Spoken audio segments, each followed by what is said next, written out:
Chapter 10. He happened to be in the vicinity of asteroids 325, 326, 327, 328, 329, and 330. So he began by visiting them to keep himself busy and to learn something. The first one was inhabited by a king, wearing purple and ermine. He was sitting on a simple yet majestic throne. "Ah, here's a subject," the king exclaimed when he caught sight of the little prince. And the little prince wondered, "How can he know who I am if he's never seen me before?" He didn't realize that for kings, the world is extremely simplified. All men are subjects. "Approach the throne so I can get a better look at you," said the king, very proud of being a king for someone at last. The little prince looked around for a place to sit down, but the planet was covered by the magnificent ermine cloak. So he remained standing, and since he was tired, he yawned. It is a violation of etiquette to yawn in a king's presence, the monarch told him. "I forbid you to do so." "I can't help it," answered the little prince, quite embarrassed. "I've made a long journey, and I haven't had any sleep." "Then I command you to yawn," said the king. "I haven't seen anyone yawn for years.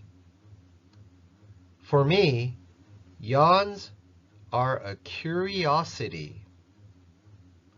Come on, yawn again. It is an order."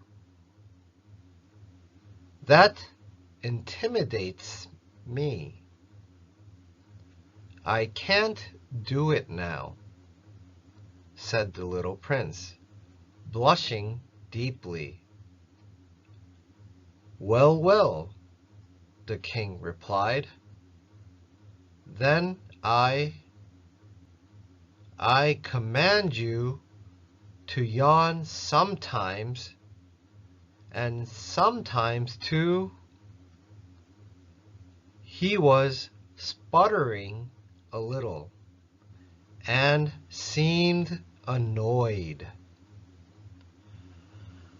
for the king insisted that his authority be universally respected.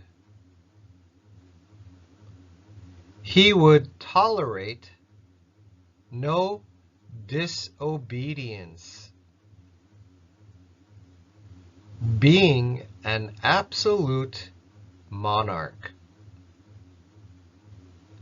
But since he was a kindly man, all his commands were reasonable. If I were to command, he would often say, if I were to command a general to turn into a seagull, and if the general did not obey, that would not be the general's fault. It would be mine. May I sit down? The little prince timidly inquired. I command you to sit down, the king replied, majestically gathering up a fold of his ermine robe. But the little prince was wondering. The planet was tiny. Over what could the king really reign? Sire, he ventured, excuse me for asking. I command you to ask. The king hastened to say, Sire, over what do you reign? Over everything, the king answered, with great simplicity. Over everything? With a discreet gesture, the king pointed to his planet, to the other planets, and to the stars. Over all that? Asked the little prince. Over all that, the king answered. For not only was he an absolute monarch, but a universal monarch as well. And do the stars obey you? Of course, the king replied. They obey immediately. I tolerate no insubordination. Such power amazed the little prince. If he had wielded it himself, he could have watched not 44, but 72, or even 100, even 200 sunsets on the same day without ever having to move his chair.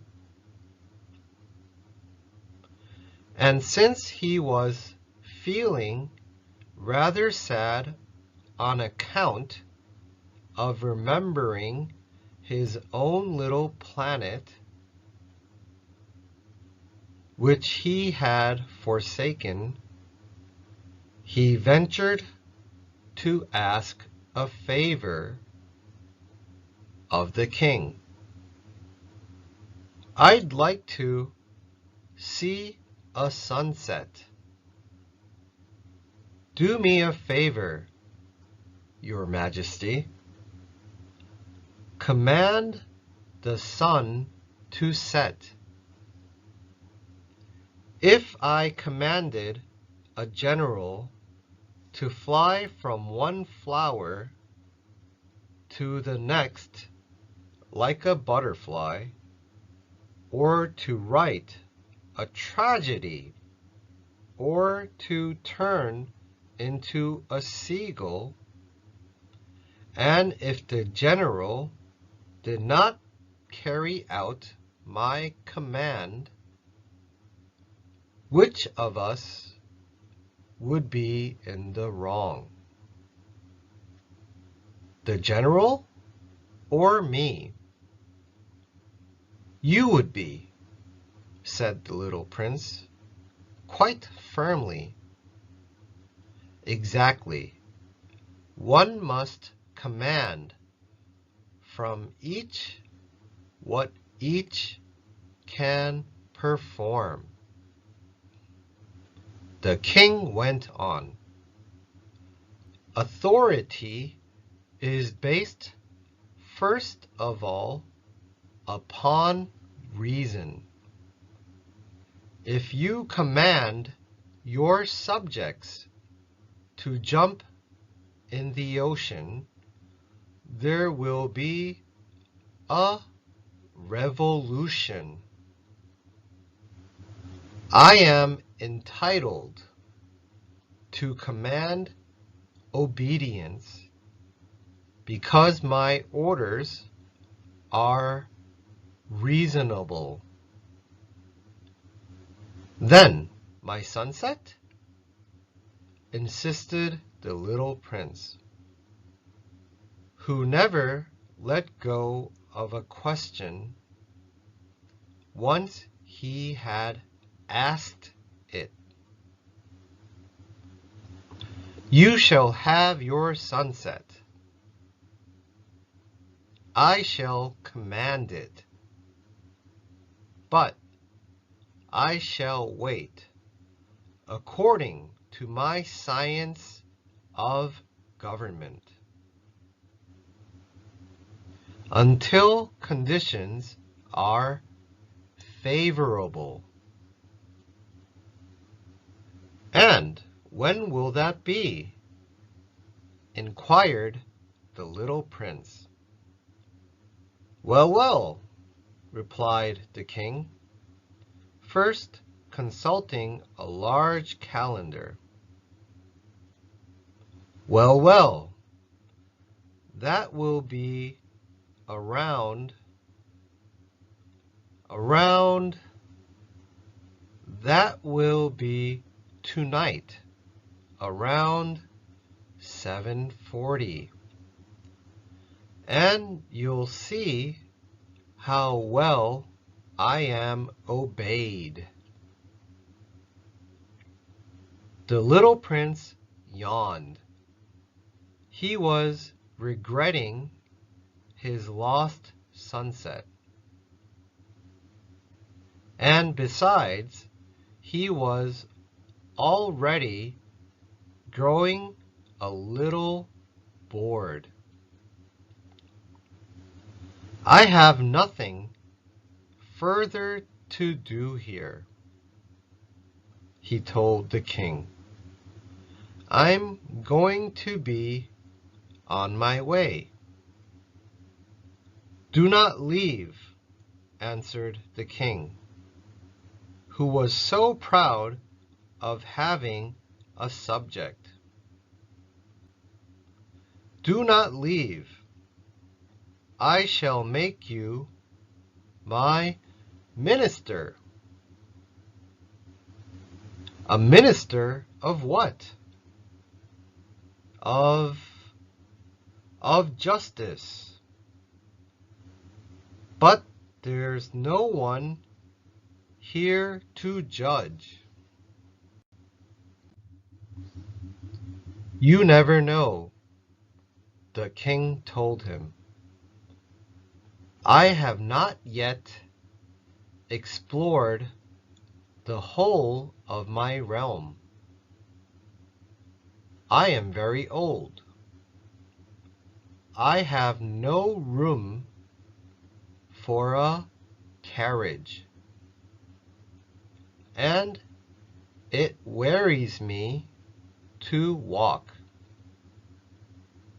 Oh, but I've already seen for myself, said the little prince, leaning forward to glance one more time at the other side of the planet. There's no one over there either. Then you shall pass judgment on yourself, the king answered. That is the hardest thing of all. It is much harder to judge yourself than to judge others. If you succeed in judging yourself, it's because you are truly a wise man. But I can judge myself anywhere, said the little prince. I don't need to live here. Well, well, the king said. I have good reason to believe that there is an old rat living somewhere on my planet. I hear him at night. You could judge that old rat. From time to time, you will condemn him to death. That way, his life will depend on your justice. But you'll pardon him each time for economy's sake.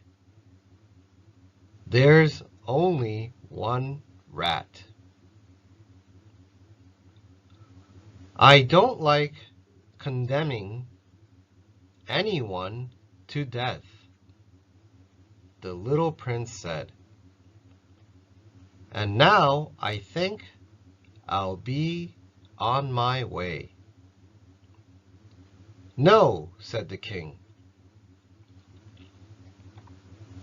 The little prince, having completed his preparations, had no desire to aggrieve the old monarch.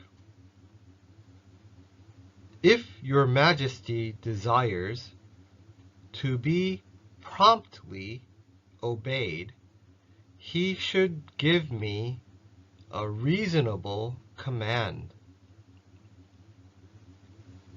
He might command me, for instance, to leave before this minute is up. It seems to me that conditions are favorable. The king, having made no answer, the little prince hesitated at first, and then, with a sigh, took his leave. I make you my ambassador, the king hastily shouted after him. He had a great air of authority. Grown-ups are so strange, the little prince said to himself as he went on his way.